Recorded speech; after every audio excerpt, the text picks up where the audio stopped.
Hi, this is Wishup, and this is your weekly mirror reading for Monday, March the 2nd through Friday, March the 6th. And I kind of screwed up the weekend reading. I thought I was getting a new camera yesterday, but I didn't, so I'm not getting it till later.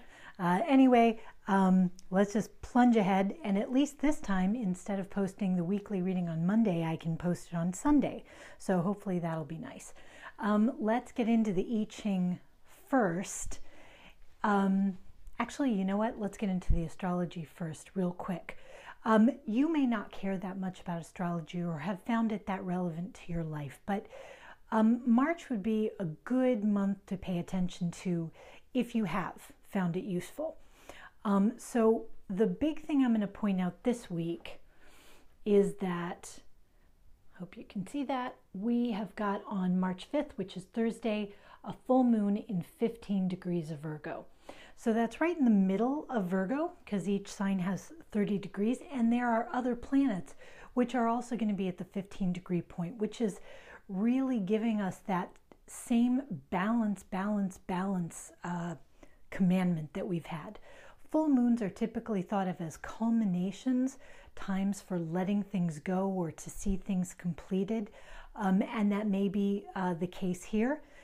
But also, because it's right in the middle of the sign and other planets are in the middle of the sign, it might be worth looking at making not so much a final action, but a final assessment of how you're doing in terms of your balance in your approach. All of the dice, if we add them up this week, add up to 14, which is the Temperance card, which seems like our permanent friend. So again, we've got balance. If we jump into the I Ching, we can see that once again, we have this symmetrical arrangement, mountain over thunder, and they just mirror each other. There's 64 possible hexagrams you could get, but we keep getting these symmetrical ones, or at least we do when I throw the dice. So that's what's happening. I thought what was kind of interesting is not just that mountain is a pentacle energy and thunder is a sword, so you can think of the sword sort of coming through the ground like a new plant would come through the ground, but also that the mountain, if it's associated with the season, it's associated with late winter, which is where we're at, and thunder, which is this sword energy underneath in the yin sort of internal position, coming through from internal to external, that's spring. So very much we have this movement. But the point of 27, which is the overall number of the hexagram this is, and nourishing, is that although things are in motion and they're starting to move, you still have opportunities to make changes. You still have opportunities to tweak, to make refinements, to analyze what you're doing. Because actually, while things are starting to move, is not a time really to let go of the reins. Now's the time that we've got starting to get some momentum and some energy to take everything we've learned from this internal contemplative time and use it to help refine our direction. So instead of looking at the major arcana cards that are indicated by the upper and lower trigrams, I went with the minor arcana cards this week, kind of on impulse, but I like how it works. So we've got pentacle energy in the upper position over sword energy in the lower position. So if we go over to the cards here, there we go, let's get these positioned here. We've got the Eight of Pentacles. Let me bring this closer. And you can see we've got this workman. This is from the Reflections Tarot by Francesco Ciampi. He's working on what sort of looks like a Stonehenge, and it looks like he's worked on one in the past. So this is that work and that refinement of work. This is a practice makes perfect card. So this is your chance. Maybe there were things you started as New Year's resolutions or thing that you wanted to begin, and then you didn't quite come through with them in the way that you thought you would, or you had problems implementing them. Don't give up. You're still, if you still really want it, if you still really desire it, just keep working. You are making progress. So if we look at the upper trigram, the lower, we've got the Six of Swords. So if you look at this character, there's a broken bridge, if you can see that behind the swords. And because the bridge is broken so that you can't use that to pass, this character is using a boat and rowing himself or herself through the waters. And we can think of those waters as being emotional waters.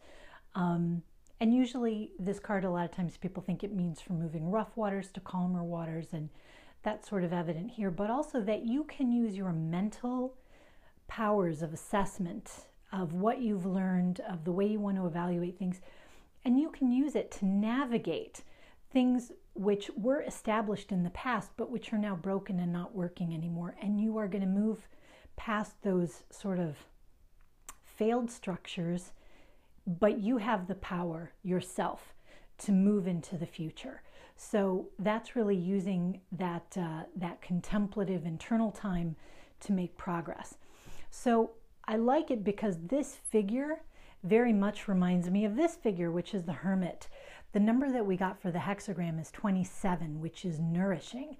So add 2 and 7, you get 9. And here's a very similar character, right? So this one in a hood is rowing with the staff. Here's another hooded character with the staff, although we tend to think of this one as a magic wand, and I think you should. Casting sort of the light of enlightenment and seeking. And here is sort of this ghostly figure, if you will, which is sort of the reflection, because it's the Reflections Tarot, of this sort of light and dark kind of character. And we'll get back to that. But I like the thought that the Hermit, which we think of as this internally focused character, is really using that insight to move forward and to keep taking action and to refine things that he wants in the external world. So that's nourishing. That's putting good thoughts in your head and seeing good work come out from that. So let me go to the random cards for the week. So the random tarot cards that I pulled this week were from the Shadowscapes Tarot. So let me see if I can get in a little bit on here. So I thought it was very interesting because we ended up with the 5 of Wands, the Hierophant, and the 2 of Wands. I'm going to get back to you 2 of Wands, I promise. But I want to get to the 5 of Wands because I want to... Okay, if we look at this 5 of Wands card, you can see what looks like basically chaos. It's foxes leaping around everywhere, and they're sort of heading one direction, and the person with the wand looks like they're heading the other direction, and the foxes are chasing hares, and it's just a big, crazy mess. This is the way enterprises can feel. You may have been in this goal-setting time, and now you're sort of trying to manifest it, and everything feels like chaos. And also the 5 of Wands can reflect feelings of competition, but not a friendly, fun-loving competition. In the reverse, it can feel like chaotic, stressful, painful competition where you just don't feel like you're getting anywhere and everything feels like a giant mess. It's not a giant mess, or doesn't have to be. The Hierophant card here symbolizes somebody you can trust, or possibly resources that you find, resources that are educational resources. So it could be books or videos or talks, or it could be someone you actually know. It could be you consult your higher self. But this is getting that take on how to read things from another source that's not all panicked, right? Finding another source that can help you assess the situation so that instead of seeing it like this wild, uncontrolled chaos, you actually start seeing that wand energy as this very productive energy that allows you to make choices, right? 2 of Wands is a card of choices. There are enterprises, but this is a very calm card. This is a card that says you're making your mind up, you're determining what you want, and you're going to make choices about it. So I think this week, again, as we're called to that mountain over thunder, you've got the buildup of this earthly activity, lots of stuff starting to bloom and starting to grow, So now is not the time to be overwhelmed by that. Now is the time to make sure you keep returning to your focus. What is it I want? What is it I hope to get out of this? And keep feeding the parts of it that you really want. So let's go over here to what I call the perception action cards.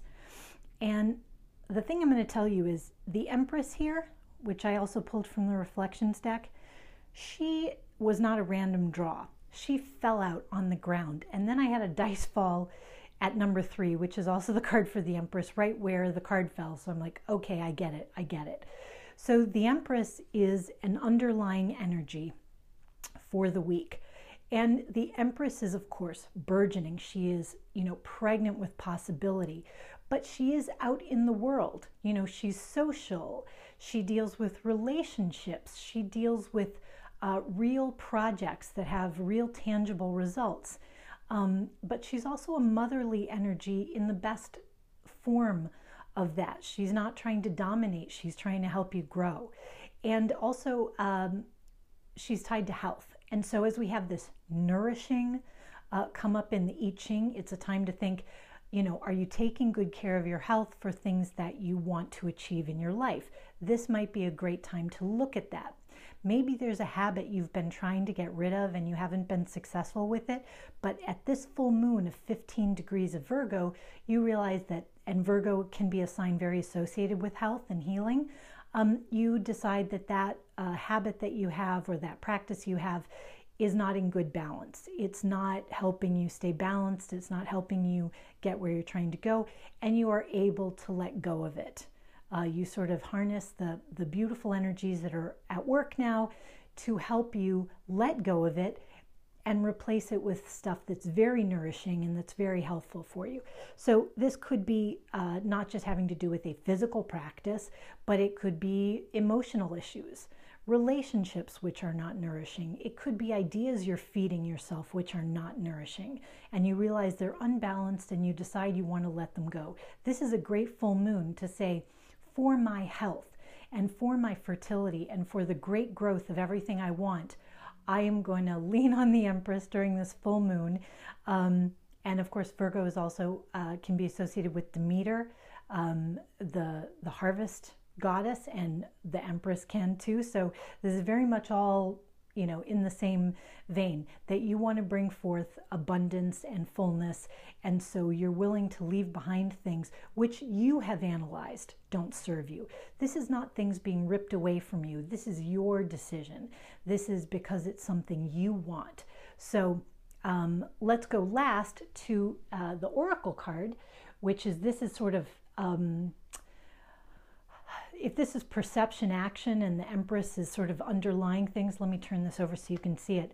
Ghostlands, and this is from the Colette Baron Reid Enchanted Map Oracle deck, represents this frozen sense of being invisible, of walking through the world and not feeling engaged, not feeling a part of what's going on, feeling very locked and trapped in place. It feels like the time is not moving, right? Everything looks very, very frozen.